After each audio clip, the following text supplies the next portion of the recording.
Aleluia, aleluia, aleluia, aleluia, aleluia, aleluia, aleluia, aleluia, aleluia, aleluia.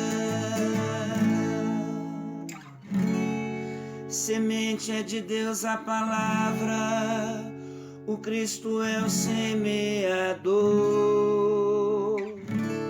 Todo aquele que o encontra, vida eterna encontrou.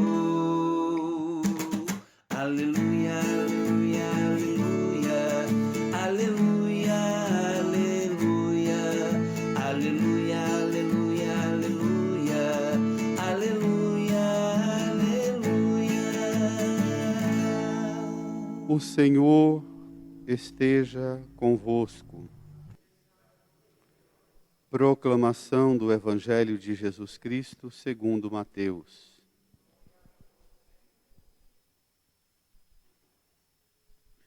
Naquele dia, Jesus saiu de casa e foi sentar-se às margens do mar da Galileia. Uma grande multidão reuniu-se em volta dele. Por isso, Jesus entrou numa barca e sentou-se, enquanto a multidão ficava de pé na praia. E disse-lhes muitas coisas em parábolas. O semeador saiu para semear. Enquanto semeava, algumas sementes caíram à beira do caminho. Os pássaros vieram e as comeram. Outras sementes caíram em terreno pedregoso, onde não havia muita terra. As sementes logo brotaram, porque a terra não era profunda. Mas, quando o sol apareceu, as plantas ficaram queimadas e secaram, porque não tinham raiz. Outras sementes caíram no meio dos espinhos. Os espinhos cresceram e sufocaram as plantas. Outras sementes, porém, caíram em terra boa e produziram à base de 100, de 60 e de 30 frutos por semente. Quem tem ouvidos, ouça. Os discípulos aproximaram-se e disseram a Jesus: Por que falas ao povo em parábolas? Jesus respondeu: Porque a vós foi dado o conhecimento dos mistérios do reino dos céus, mas a eles não é dado. Pois à pessoa que tem será dado ainda mais e terá em abundância. Mas à pessoa que não tem será tirado até o pouco que tem. É por isso que eu lhes falo em parábolas. Porque, olhando, eles não veem, e ouvindo, eles não escutam, nem compreendem. Desse modo se cumpre neles a profecia de Isaías. Havereis de ouvir sem nada entender, havereis de olhar sem nada ver. Porque o coração desse povo se tornou insensível. Eles ouviram com má vontade e fecharam seus olhos, para não ver com os olhos, nem ouvir com os ouvidos, nem compreender com o coração, de modo que se convertam e eu os cure. Felizes sois vós, porque vossos olhos veem e vossos ouvidos ouvem. Em verdade vos digo, muitos profetas e justos desejavam ver o que vedes e não viram. Desejaram ouvir o que ouvis e não ouviram. Ouvi, portanto, a parábola do semeador. Todo aquele que ouve a palavra do reino e não a compreende, vem o maligno e rouba o que foi semeado em seu coração. Este é o que foi semeado à beira do caminho. A semente que caiu em terreno pedregoso é aquele que ouve a palavra e logo a recebe com alegria, mas ele não tem raiz em si mesmo, é de momento. Quando chega ao sofrimento ou à perseguição, por causa da palavra, ele desiste logo. A semente que caiu no meio dos espinhos é aquele que ouve a palavra, mas as preocupações do mundo e a ilusão da riqueza sufocam a palavra. Ele não dá fruto. A semente que caiu em boa terra é aquele que ouve a palavra e a compreende. Esse produz fruto. Um dá 100, outro 60 e outro 30. Palavra da salvação.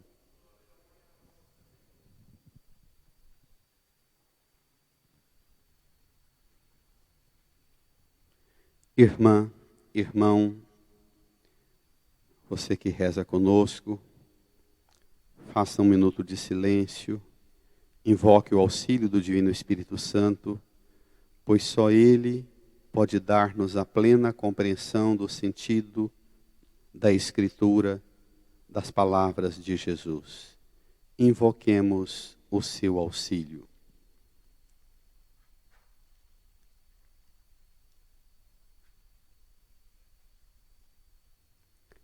Amém. Irmãs e irmãos, chegamos a um ponto alto da missão e atividade de Jesus na pregação das coisas do reino. Iniciamos hoje a leitura do capítulo 13 de Mateus, em que Jesus vê uma grande multidão reunir-se em volta dele. Ele percebe que não tem como falar com essa multidão sem contar com algum recurso material. Precisa tomar emprestado as barcas, entra numa delas, senta-se. A multidão fica de pé na praia. E ele começa a ensinar. O que ele ensina pede de nós um olhar de contemplação. E eu recomendo a você, irmã, irmão, que faça, depois da meditação do Evangelho, ocupe-se um tempo mais demorado com a meditação e a comparação que a palavra de Deus faz do coração de cada um de nós, a mente e, por que não dizer, até o próprio corpo nosso. Imagem simbólica comparada com a terra, com a obra da criação na primeira leitura. A chuva que vem do céu para irrigar e fecundar a terra e fazê-la germinar. E não volta para lá sem dar resultado. O Salmo que põe a gente a contemplar toda a vastidão de fartura e bênção que Deus faz cair e brotar sobre a terra, de toda espécie, de toda forma, na água e na natureza criada, a fartura que transborda por onde Deus passa. Assim deve ser o coração de cada um, a vida de cada uma e cada um de nós, que escuta a palavra de Deus. A carta de Paulo chama-nos a olhar para a natureza em sofrimento.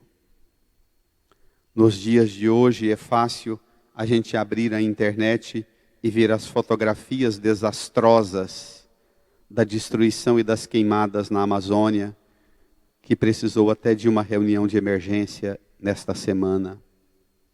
Mas podemos ver perto de nós a natureza sofrendo no quintal nosso, nas plantas nossas, nas comidas que comemos e que precisam de tanto veneno e tanto adubo químico para produzir alguma coisa. A torneira da nossa casa que produz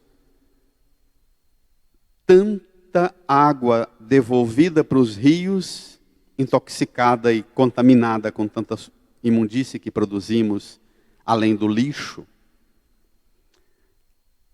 O apóstolo Paulo chama-nos a contemplar o sofrimento da criação e ver que ela foi sujeitada não por vontade própria, mas ficou sujeita à vaidade nossa, pelo pecado. E por isso a natureza sofre desse tanto.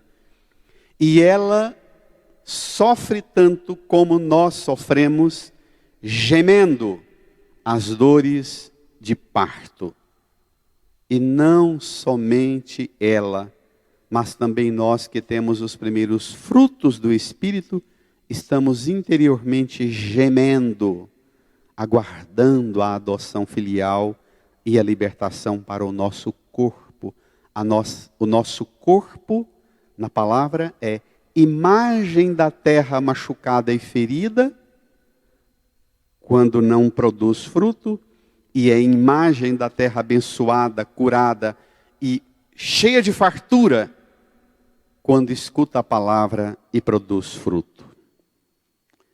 Delícias de textos. Vamos ao Evangelho, que é um texto longo, embora muito prazeroso para caminhar sobre ele. Na verdade, é um passeio interior.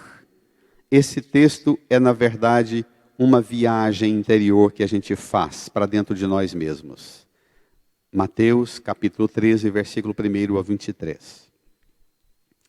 Naquele dia, Jesus saiu de casa e foi sentar-se às margens do mar da Galileia. Uma grande multidão reuniu-se em volta dele. Por isso, Jesus entrou numa barca e sentou-se, enquanto a multidão ficava de pé na praia. E disse-lhes muitas coisas em parábolas. A conversa nossa hoje, com a palavra de Deus, é sobre a parábola. Por que é que Jesus fala em parábola? Daqui um pouco a gente vai ver o que é a parábola.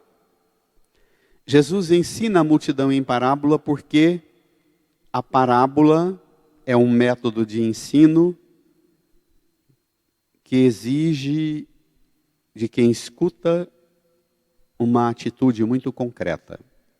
O contrário que você pode comparar do capítulo 9 de Mateus até aqui, nas conversas de Jesus, muitas e repetidas vezes, com os fariseus, os mestres da lei, os judeus, é uma conversa que só tem crescido o desentendimento e a afronta por parte dos fariseus e mestres da lei contra Jesus. Falam no capítulo 12, no versículo 9 a 14, depois de Jesus realizar uma cura, o texto fala que os fariseus decidiram meios para matá-lo. Mateus 12, 14. Os fariseus decidiram meios de matá-lo por causa do modo de realizar milagre que Jesus operou.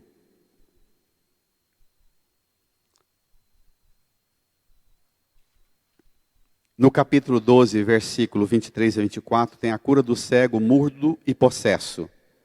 Os fariseus veem Jesus realizar o milagre e fala: este só expulsa os demônios por Belzebu, o chefe dos demônios. E Jesus declara o pecado da blasfêmia. O pecado dos fariseus é o mais alto grau de pecado, o pecado da blasfêmia. E chama os fariseus de raça de cobras venenosas. Como podeis dizer coisas boas se sois maus? No versículo 38 do capítulo 12, os fariseus e mestres da lei pedem de Jesus: mestre, realize, faça-nos ver um sinal. Jesus diz: vocês são uma geração má e adúltera. Não vai ser dado a vocês nenhum sinal, a não ser o sinal da pregação de Jonas e da pregação de Salomão aos estrangeiros que vinham vê-lo. E aqui está alguém que é maior do que Jonas e é maior do que Salomão. Quer ver um sinal? Escute a pregação e se convertam. Então, essa parábola de hoje é para dizer-nos que a ocupação principal de Jesus é com a nossa conversão. E termina o capítulo 12, Jesus dizendo, o último versículo do capítulo 12, Jesus dizendo, a minha família é todo aquele que faz a vontade do meu Pai que está nos céus. Esse é meu irmão, minha irmã, minha mãe. E aí entra no texto de hoje. Então, o ambiente é o ambiente da incompreensão dos feitos, rejeição dos ensinos. E aqui ele vem para numerosa, para grande multidão que quer ficar perto dele, pedindo milagres, prodígios e sinais, e ele põe-se a ensinar. E põe-se a ensinar, a impressão que dá é dificultando as coisas. Vamos ver? No versículo 3, e disse-lhe muitas coisas em parábolas. O semeador saiu para semear. Versículo 4. Enquanto semeava, aí vem 4 tipos de semeadura. 3 não dão resultados, 1 dá resultado. Nós precisamos escutar esta parábola e entender que as imagens e os símbolos que Jesus usa, devemos cada um de nós dizer, eu sou isto. Enquanto semeava, versículo 4, algumas sementes caíram à beira do caminho, e os pássaros vieram e as comeram. Outras sementes caíram em terreno pedregoso, onde não havia muita terra. As sementes logo brotaram, porque a terra não era profunda. Versículo 6. Mas, quando o sol apareceu, as plantas ficaram queimadas e secaram, porque não tinham raiz. Versículo 7. Outras sementes caíram no meio dos espinhos. Os espinhos cresceram e sufocaram as plantas. Versículo 8. Outras sementes, porém, caíram em terra boa e produziram à base de 100, de 60 e de 30 frutos por semente. E termina com a sentença: quem tem ouvidos, ouça. Pregação é para ser escutada e para dar resultado. E o resultado não deve ser outro a não ser conversão. Então, os 4 tipos de terreno: beira do caminho, terreno pedregoso, meio cheio de espinhos ou terra boa. O enigma da parábola é esse. Que é esse negócio de beira do caminho, terreno pedregoso, meio dos espinhos e terra boa? O que isso tem a ver comigo e com você? É parábola.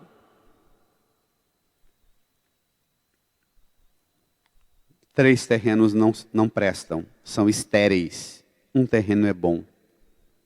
E são 3 tipos, o terreno é bom, a semente é a mesma, mas o resultado varia. Uma variante de resultados, 3 tipos de resultado.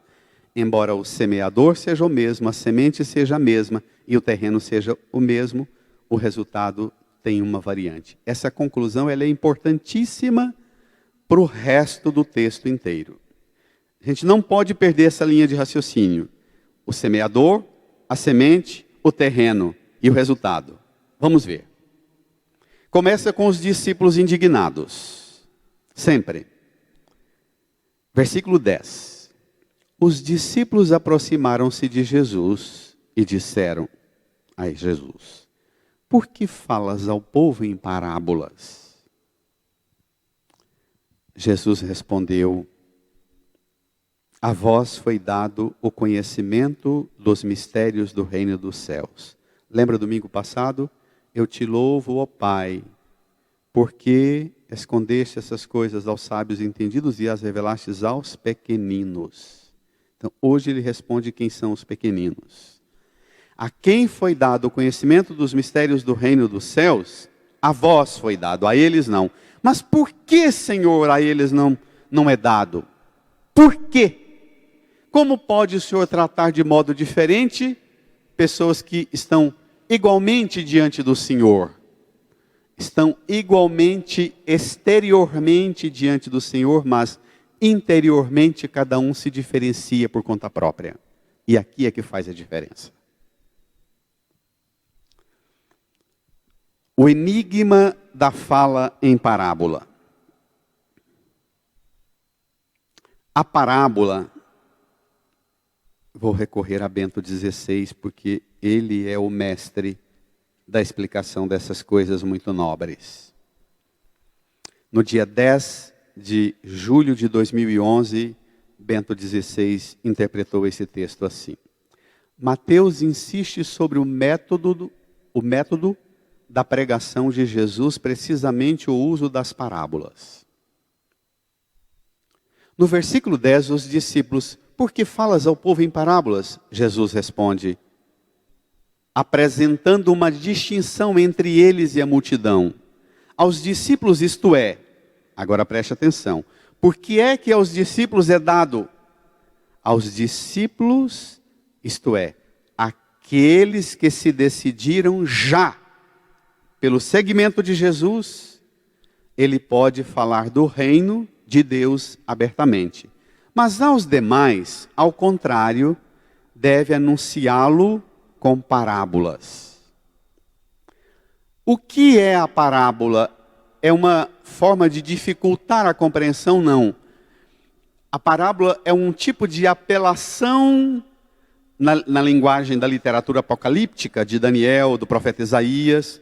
A parábola é uma espécie, tanto é que aqui está associado ao resultado, é a colheita. A ideia do jugo, da colheita, da ceifa, na literatura profética, apocalíptica, está sempre associada à imagem do juízo final, dos tempos de urgência.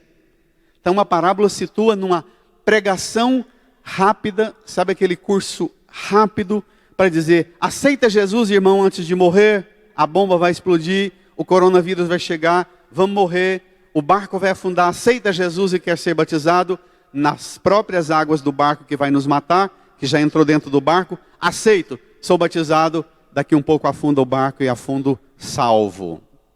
Afundo, morro afogado, mas morro salvo. A parábola situa neste ambiente das últimas horas, da urgência do reino. Fugi de Bento. Agora volto a Bento. Ele diz, a parábola tem o estilo único. E pergunta, o que tem o estilo literário das parábolas no uso que Jesus faz? Primeiro, a parábola estimula a decisão, a conversão do coração. Pela sua própria natureza, as parábolas exigem de quem está escutando um esforço pessoal. É desconfortável, você fica tentando, é quase que dá vontade de dizer assim, oh, fala logo. Não fala logo, você precisa chegar à conclusão, eu preciso ajudar você a esforçar-se por compreender. É aquele negócio de um pai e uma mãe que tem preguiça de ensinar a criança a desenvolver uma caligrafia boa, vai e faz por ela. Estraga a criança pelo resto da vida. Resto da vida. Mata o aprendizado da criança fazendo por ela. E Jesus está aqui nesse beabá da iniciação da fé. Então, primeiro, estimular a decisão para que chegue a conversão do coração. Segundo,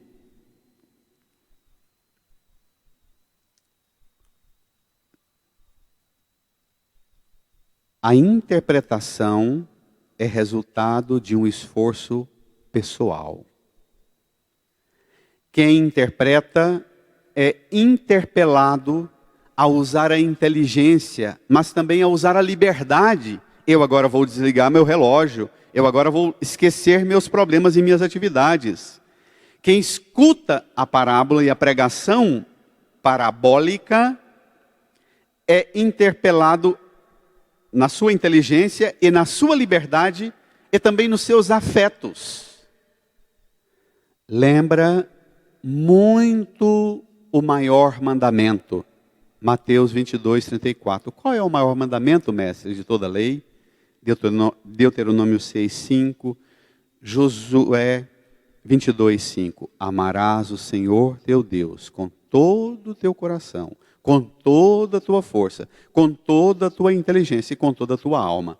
Seu ser inteiro tem que estar envolvido no esforço de compreensão. Você não pode ficar com o afeto aqui e a inteligência adormecida. Você não pode ficar com a inteligência aguçada tentando interpretar e o coração e os afetos longe dessa compreensão.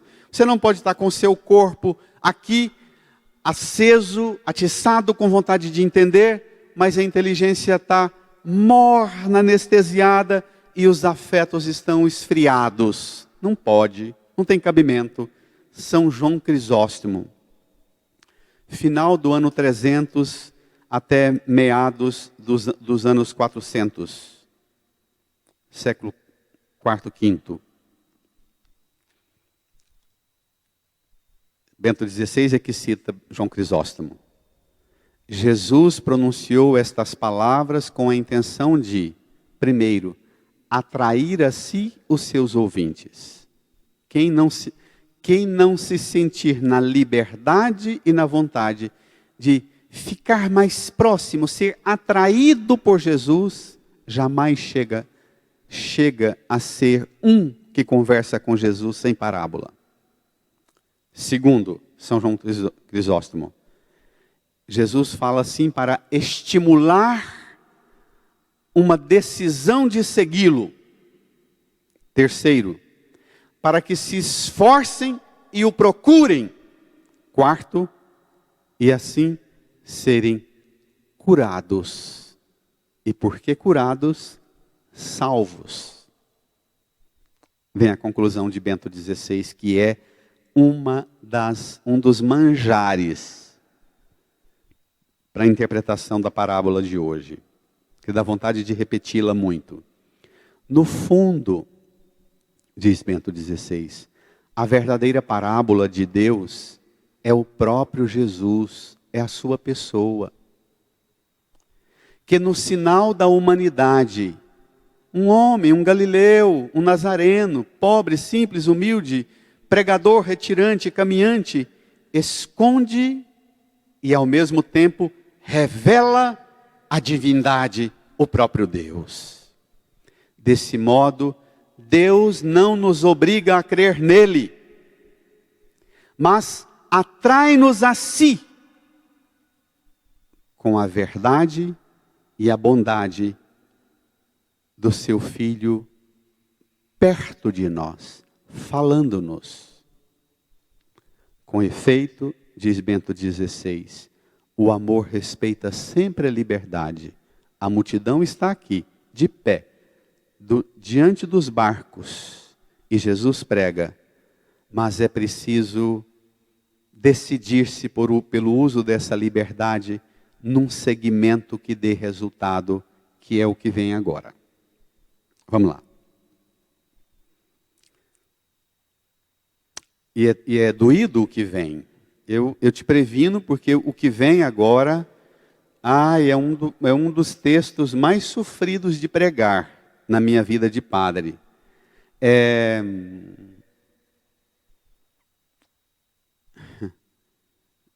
muito triste chegar à conclusão, do mesmo modo, onde vocês passarem e pregar a boa nova do reino, se não forem bem recebidos, ao sair, sacudir a poeira dos pés contra eles.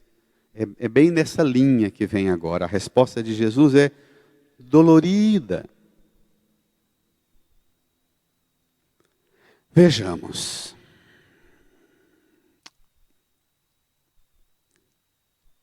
Versículo 11. Jesus respondeu: porque a vós foi dado o conhecimento dos mistérios do reino dos céus, mas a eles não é dado. Pois à pessoa que tem, será dado ainda mais e terá em abundância. Mas à pessoa que não tem, será tirado até o pouco que tem. Difícil, né? Você pensa isso nas questões, uma coisa é uma pessoa que hoje descansou, almoçou, tomou banho, está no conforto do dia. Mas pensa isso em quem não tem água para banhar, não tem comida para comer, não tem liberdade para usar. Jesus dizer, pois a quem tem será dado em abundância, mas a pessoa que não tem será tirado até o pouco que tem. O que é isso, meu Deus? O que é esse trem de a pessoa que tem será dado será dado ainda mais e terá em abundância? Terá o quê? Nós vamos perguntar isso. É por isso que eu lhes falo em parábolas. Porque olhando eles não veem, e ouvindo eles não escutam, nem compreendem. Desse modo se cumpre neles a profecia de Isaías. Aqui vem. Havereis de ouvir sem nada entender, havereis de olhar sem nada ver. Irmã, irmão, esse trem é difícil demais, porque a impressão que dá é que Jesus está jogando uma sentença que alguns têm o privilégio de ter, outros não. Como as doutrinas da maçonaria, das divindades que ocupam uma parte superior do mundo superior, que tem uma participação mais próxima da luz, depois é sombra, e quanto mais abaixo tem, são os pobres e estão na sombra. Isso é uma heresia, que é muito próximo da doutrina espírita também. Quem está na miséria nasceu pobre porque nas encarnações passadas fez arte, aprontou e agora vai ter repetidas vezes nascendo assim. Não é nem a visão da hierarquia maçônica e muito menos na ordem da desordem, da pobreza, da miséria e da interpretação espírita. Do versículo 10 ao versículo 17, tem uma conclusão que eu preciso dar-lhes. Por que Jesus fala assim? A vós foi dado o conhecimento dos mistérios do reino dos céus, mas a eles não é dado. Os mistérios, os desígnios ocultos de Deus relativos ao fim dos tempos, o segredo de Jesus como instaurador do reino, culminado na paixão, na morte e na ressurreição de Jesus. Aquele que tem, aquele que possui na fé em Jesus o conhecimento do reino. Aqui está falando de fé, não é de comida.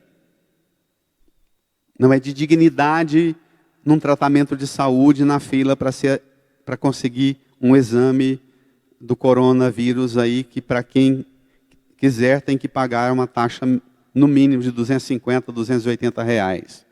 Ao que tem será dado, aquele que tem na fé o conhecimento do reino. Lhe será dado na fé um conhecimento ainda mais completo. Mateus 25, 29. Aquele que tem é o servo fiel, que entrega o resultado da colheita do patrão, que volta da viagem. Não é um passe de mágica. Aquele que tem será dado não compreender a pregação de Jesus e nem receber os milagres. Aquele que tem será dado na fé, porque o que você recebe na fé é fruto do seu seguimento fiel, deixando nas mãos de Jesus os planos e as execuções. Seja feita a vossa vontade. Só na escuta atenta e permanente se alcança o progresso do conhecimento. Versículo 15 e 16. Ouvir e entender, olhar e ver, a cegueira e a surdez, não discernir em Jesus o segredo do reino, porque os fariseus e mestres da lei não estão discernindo em Jesus os segredos do reino. Pelo contrário, quanto mais veem Jesus, escutam Jesus, mais rejeitam Jesus. Porque escutar Jesus e ver Jesus é escutar e ver o Pai. Portanto, ouvir com má vontade aumenta ainda mais a cegueira para com as coisas do reino. ouvir com má vontade e olhar com má vontade aumenta ainda mais a cegueira para com as coisas do reino.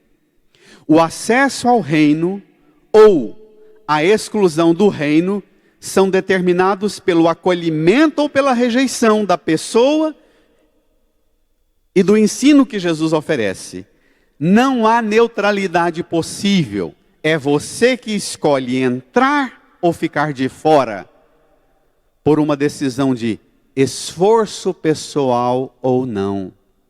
Eu me lembro aqui, quando a gente entrava para o seminário, e a gente tinha muita dificuldade. Imagina aquela meninada pobre, de periferia, das roças, do interior, ou mesmo alguns de classe média, mas que não tinha aquela disciplina de entrar para o conventão como os que eu morei, e aquelas bibliotecas do tamanho dessa igreja, aquela inquietação dos anos 80, aquela fervura dos anos 80, aquele tremendo agitar das ondas do mundo, e particularmente da história do Brasil dos anos 80, e os padres diziam: Antônio, vai para a biblioteca, vai ler, vai estudar, vai ler, vai estudar. E toda tentativa, nada, ou a gente dormia, ou ficava aflito querendo só folhear os livros e caçar coisas curiosas, boas aos apelos das sensações da carne. E aí eles entravam com a disciplina: aumenta o jejum, aumenta a penitência, levanta mais cedo, toma banho com água fria, diminui sua comida, diminui, não coma doce.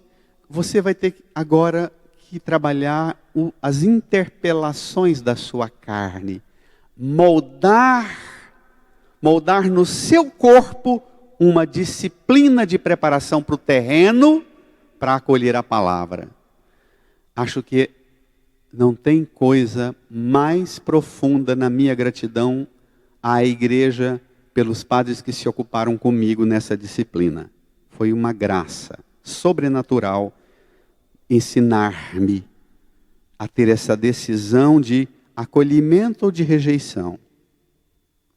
Os versículos 18 a 23, a explicação da parábola, Vamos lá. O que é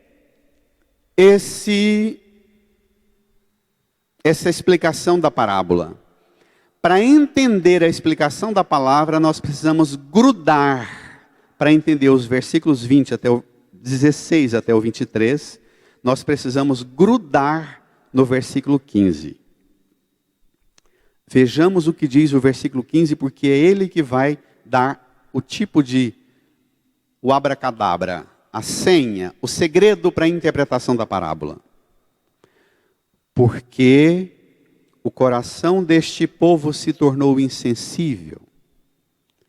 Eles ouviram com má vontade e fecharam os olhos, para não ver com os olhos, nem ouvir com os ouvidos, nem compreender com o coração, de modo que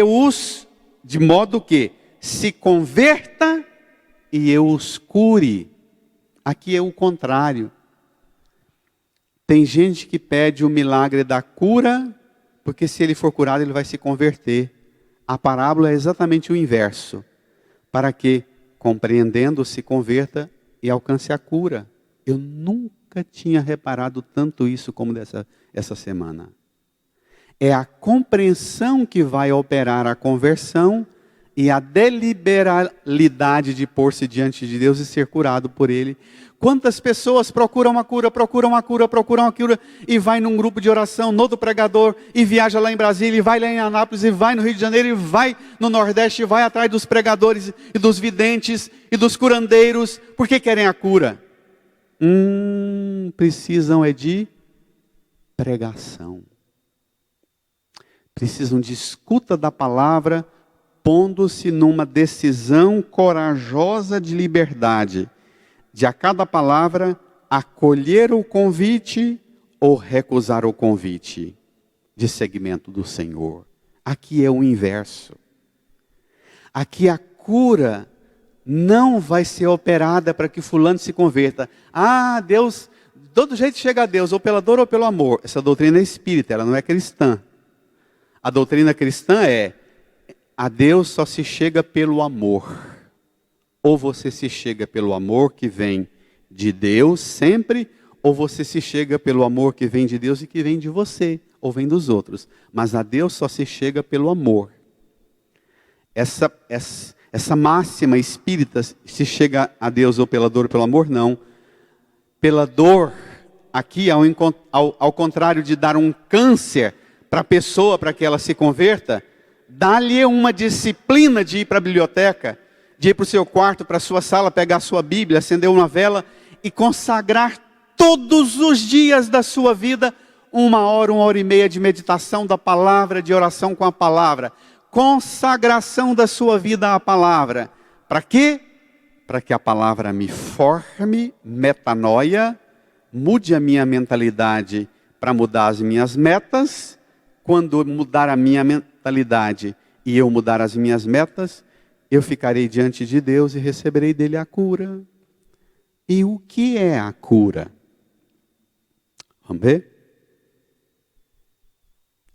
O fruto da palavra e o fruto da pregação é conversão, compreender com o coração, conversão e cura.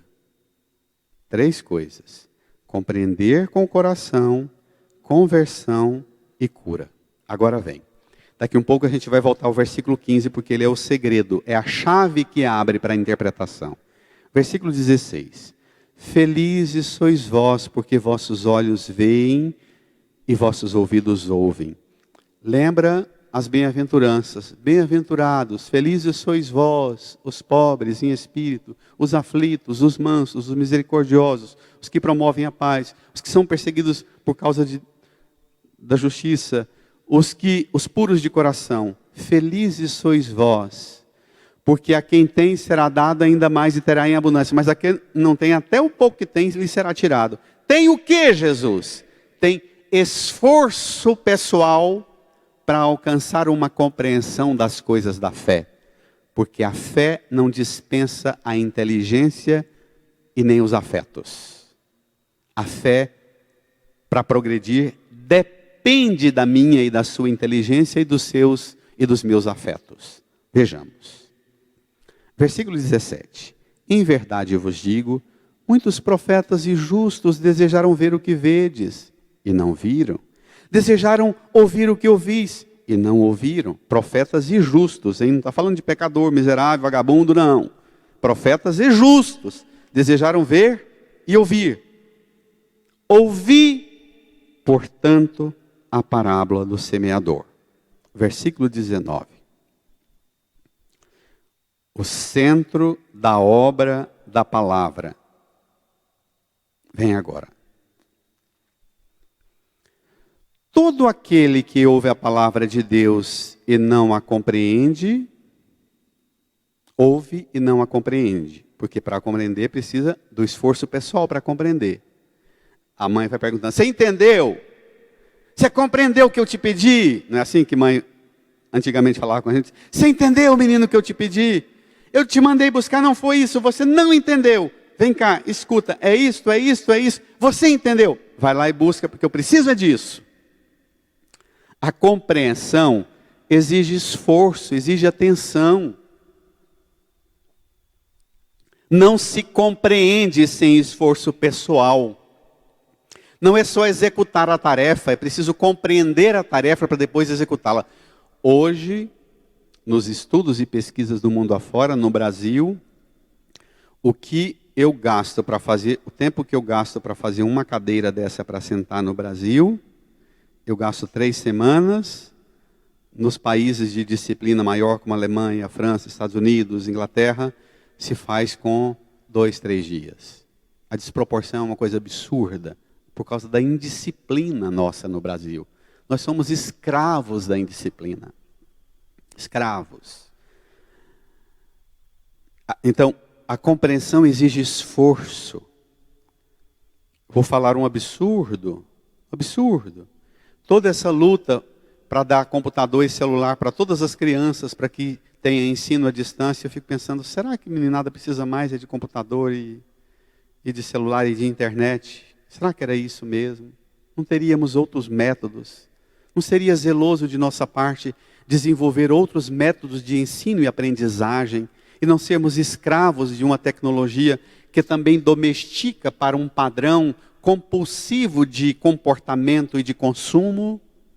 Não teríamos nós condições, com todo o arcabouço de ciência e pesquisa acumulada no Brasil e no mundo, não daríamos conta de desenvolver métodos de ensino e aprendizado como eu tive na roça, nas escolas de pau a pique, com aquelas cartilhazinhas que o cheiro daquelas cartilhas nos primeiros dias de anos de escola era coisa, e os desenhos eram as coisas mais lindas e preciosas do mundo de se ver. O brilho da tinta dos lápis de cor, o cheiro da borracha. E não precisava de computador e eletrônico e internet para todo mundo. Mas tinha disciplina, tinha método, tinha entrega de uma professora que saía lá da cidade, vinha no domingo à tarde, de carona com alguém, ficava na fazenda até sexta-feira à tarde, ia para a cidade e passava a vida consagrada. Tinha entrega pela causa. O salário era uma vergonha. Mas havia entrega. Hoje não há entrega. Precisa todo aquele que ouve a palavra de Deus e não a compreende, vem o maligno e rouba o que foi semeado no seu coração. Está vendo? Você ensina, mas daqui um pouco, saiu da sala, a professora ou a mãe, o menino com o celular vai para outro aplicativo dos joguinhos e não vai para o aprendizado. O maligno vem e rouba. Vai roubar. Este é o que foi semeado na beira do caminho. Portanto, na beira do caminho é aquele que ouve a palavra. Curioso que os quatro ouvem a palavra. A diferença é o que fazem com a escuta. Ouve a palavra, não compreende, vem o maligno, rouba o que foi semeado. Segundo tipo de terreno. O terreno, a semente que caiu em terreno pedregoso, é aquele que ouve a palavra, logo a recebe com alegria, é o entusiasmado. Mas ele não tem raiz em si mesmo, é de momento. Quando chega o sofrimento ou a perseguição por causa da palavra, desiste logo. Da onde que eu imaginava que fazendo a catequese, da onde que eu imaginava que fazendo um curso de Bíblia, da onde que eu imaginava que me consagrando a estudar a palavra de Deus todos os dias, 1 hora por dia, iria chegar na minha vida sofrimento e perseguição por causa da palavra. Não por causa dos meus pecados e vícios, mas por causa da palavra, porque eu vou escutá-la e ela vai começar a estremecer todos os alicerces das minhas convicções, da minha mentalidade, dos meus vícios morais, espirituais, éticos, sociais, afetivos, racionais, psicológicos. Vai tremer. E treme. Chega o sofrimento ou a perseguição por causa da palavra, ele desiste logo. O terreno pedregoso, ouve a palavra, logo a recebe com alegria. Veja que trem bonito, alegria. Não tem raiz em si mesmo, é de momento, desiste logo, assim que chega o sofrimento ou a perseguição por causa da palavra. Como nós vivemos numa sociedade que tem fome e sede de raízes profundas, né? Raízes. Não tem coisa mais bela do que as lideranças da paróquia quando me aborda e diz: padre, o senhor vai perceber uma ausência minha tais e tais tempos, porque vou cuidar do meu pai, vou cuidar da minha mãe agora precisa de mim, meu pai agora precisa de mim, vou ficar uns tempos com meu filho, com minha filha, que o neném vai nascer, meu genro, minha nora estão doentes, vou ficar uma temporada lá. Raízes. Terceiro tipo de terreno, meio dos espinhos.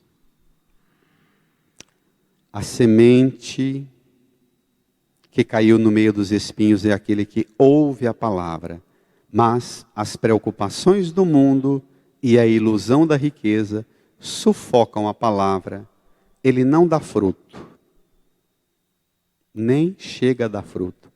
Veja que gente que é escravo das preocupações do mundo, e me impressionou muito, eu fui ler as preocupações do mundo, não são as preocupações com o mundo, seria saudável, mas as preocupações do mundo, aquelas preocupações que o mundo bombardeia-me para que eu as tenha e assuma como minhas, as preocupações do mundo e a ilusão da riqueza.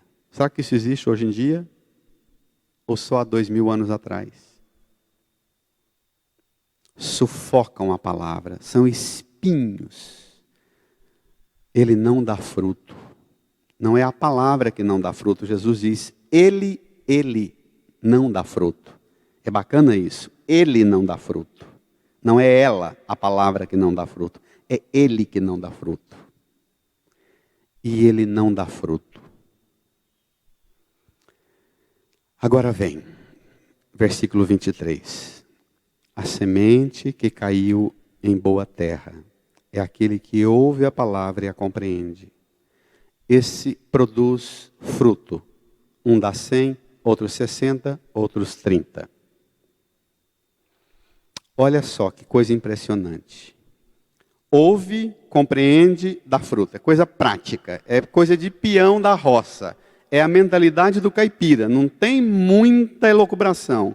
É prático. Não tenha dúvida da semente, não tenha dúvida da qualidade da semente, não tenha dúvida da qualidade do semeador. Não tenha dúvida. Mas duvide da qualidade da terra, que sou eu, que é você. Levantemos suspeitas sobre nós mesmos, mas não levantemos suspeitas acerca da qualidade da semente, porque é o mesmo semeador e a mesma semente em beira do caminho, terreno pedregoso, meio dos espinhos e terra boa. E curiosamente, os 3 terrenos estéreis que não produzem fruto, o não produzir fruto é tudo ação minha diante da recusa em seguir a orientação e o comando. Quantos de nós fizemos da religião uma ilusão para conquistar as riquezas e não o segmento? Quantos de nós vamos para a igreja movidos pela ilusão das riquezas, inclusive que os pregadores pregam que se você fizer essa oferta dessa daquela forma, a sua entrega desse ou daquele modo, você vai ser abençoado, e bênção para muitos pregadores é a ilusão da riqueza. Te bombardeia dessa pregação e vem para a religião não por causa do segmento, mas por causa da ilusão da riqueza. Quantos de nós chega aqui e fica igual costureira, com o joelho tremendo, batendo no banco, senta de um jeito, senta de outro, mexe, escora, abaixa a cabeça, coça a cabeça, e as preocupações do mundo te põem como uma maquininha de robô de pau, numa inquietação e numa fadiga, que quanto mais o padre fala, mais agitação interna vai me dando, mais fadiga vai me dando, vontade de ir ao banheiro, vontade de beber água, vontade de ir lá fora, vontade de olhar para o celular, vontade de olhar para o relógio, e preocupações do mundo. Eu quero uma pregação que dê resultado, que me ajude a conquistar a riqueza. Eu quero pregação que me dê resultado, uma pregação poderosa e milagreira que faz parar o coronavírus. Mas, agora vamos voltar ao versículo 15, pegue lá comigo. O versículo 15 está no negativo. Vamos converter o texto agora do versículo 15 em aspecto positivo. Versículo 15 diz assim: porque o coração deste povo se tornou insensível.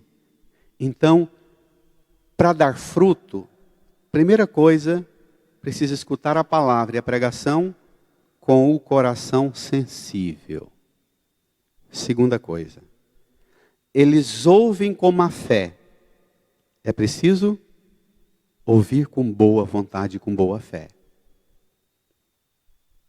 Terceiro, fecharam seus olhos. É preciso ouvir a pregação e a palavra de Deus abrindo os olhos.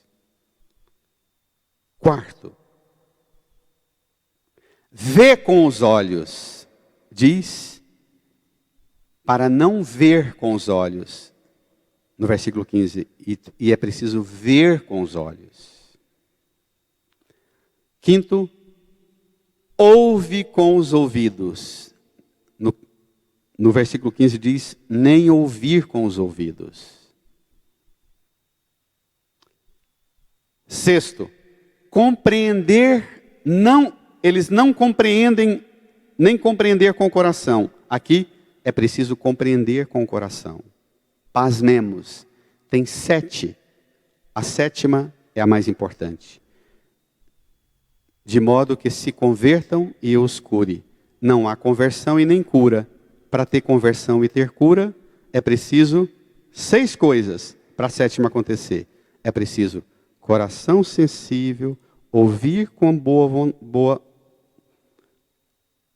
fé, boa vontade, abrir os olhos, ver com os olhos, ouvir com os ouvidos, compreender com o coração.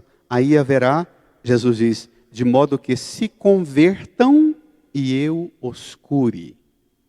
Se convertam, parece uma obra quase que eu por mim. Se converta é uma decisão, é um operar da palavra jogada e semeada em mim e eu entre na dinâmica da cura. Quantas mães levam filhos, aqui nessa paróquia tem umas 15 mães assim, com os filhos que nunca tiveram disciplina de nada e para nada. Mães que eu conheço com meninos que eram adolescentes há 30 anos quando eu morei aqui. E já naquela época os meninos aprontavam e não tinha senso de obediência em nada. E a mãe leva esses, hoje viraram marmanjões, de 40 anos, 35, 40, caminhando para 50. E a mamãe leva o rapagão ou a rapagoa para uma igreja, para um rezador, para um curandeiro, para um vidente, para um revelador, para um profeta aqui e lá. Porque eu tenho certeza, Padre, que se ele for curado, ele vai ver que Deus opera nele e ele vai se converter. Jesus diz, seu filho precisa escutar a palavra, ser convertido para ser curado. Hoje tem outra abordagem. Nós estamos vendo a polêmica dos métodos e das soluções para a cura do corona, não é? Hoje a gente tem uma abordagem muito mais profunda nessa parábola. Para ter cura, é preciso ter coração sensível, ouvir com boa vontade, com boa fé, abrir os olhos, ver com os olhos, ouvir com os ouvidos, compreender com o coração, e aí haverá conversão e cura. Impressionante. Impressionante esse texto. Daria para a gente ficar muitos e demorados dias só com ele. E eu te convido a ocupar-se nesta semana com esta parábola. Que você pegue esse versículo 15 e converta-o no resumo do método seu de como a partir de hoje você vai converter seu coração numa terra boa. É você, a semente é boa, o semeador é bom, mas a terra boa, quem a transforma em terra boa é você, na sua decisão e disciplina corajosa. Coração sensível, ouvir com boa vontade, abrir os olhos, ver com os olhos. Parece tudo ativar um menino, uma menina para postura de atitude, de disciplina, de organização, não é? De método, se organize, postura nessa cadeira, senta direito, aprume seu corpo, escuta direito, lê direito, firma a voz. Método, disciplina de ensino, mas método e disciplina de aprendizado.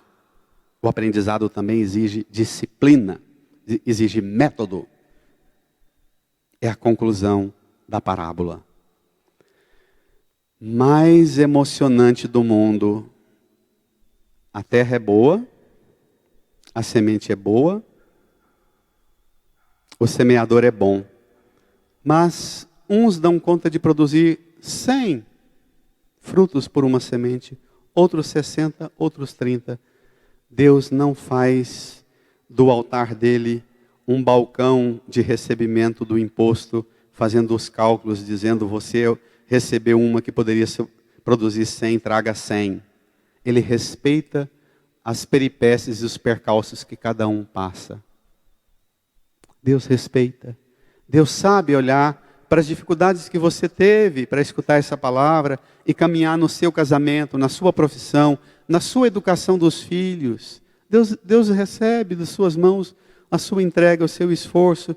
Se deu 100, 60 ou 30, Deus recebe com o mesmo esplendor de ternura. Porque Ele não é um carrasco com a calculadora na mão. Porque Ele recebe a partir da liberalidade que você deu ao seu coração, tornando-o sensível. Olha, se o seu coração se tornou insensível, e não se espante, porque fala compreender com o coração, não se trata apenas de uma inteligência tecnicista e cientificista, de domínio, de conceitos abstratos, teóricos, secundíssimos. Não, o coração sensível e compreender com o coração. Amém. Já é uma boa dose para a semana.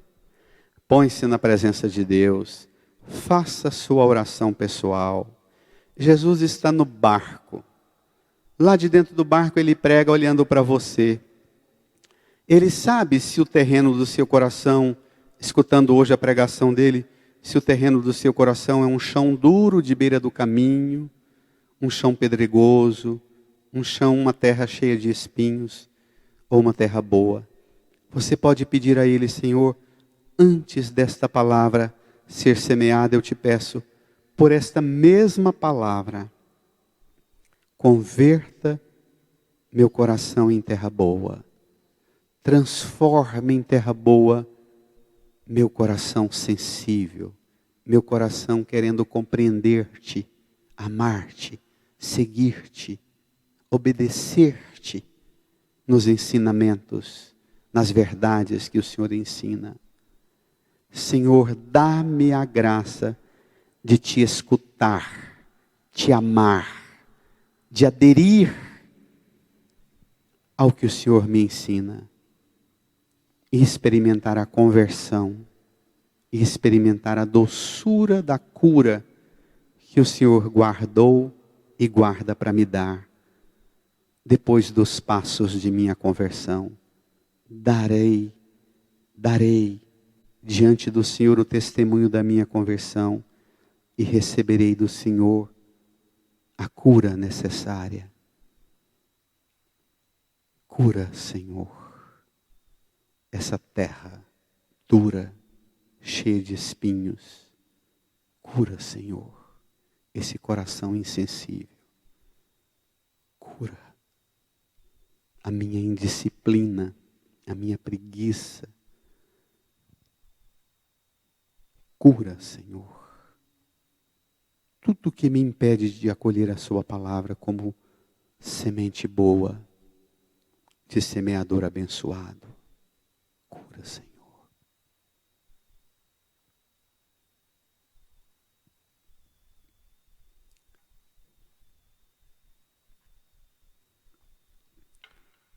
Depois de fazer sua oração pessoal, se quiser ainda, põe uma pausa nessa pregação aí, nesse vídeo ou nesse áudio, e faça a oração sua do jeito que o Espírito Santo tocar, de pedido de perdão.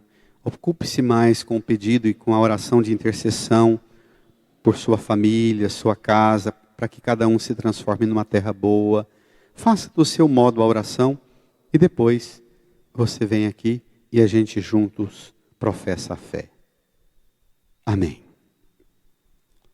Creio em Deus Pai Todo-Poderoso, Criador do céu e da terra, e em Jesus Cristo, seu único Filho, nosso Senhor, que foi concebido pelo poder do Espírito Santo, nasceu da Virgem Maria, padeceu sobre Pôncio Pilatos, foi crucificado, morto e sepultado, desceu à mansão dos mortos, ressuscitou ao terceiro dia, subiu aos céus, está sentado à direita de Deus Pai Todo-Poderoso, donde há de vir a julgar os vivos e os mortos. Creio no Espírito Santo, na Santa Igreja Católica, na comunhão dos santos, na remissão dos pecados, na ressurreição da carne, na vida eterna. Amém. Você pode ainda, e seria aconselhável, irmã, irmão, que você fizesse uma longa oração de louvor, de agradecimento a Deus. E suplico agora a bênção de Deus sobre você.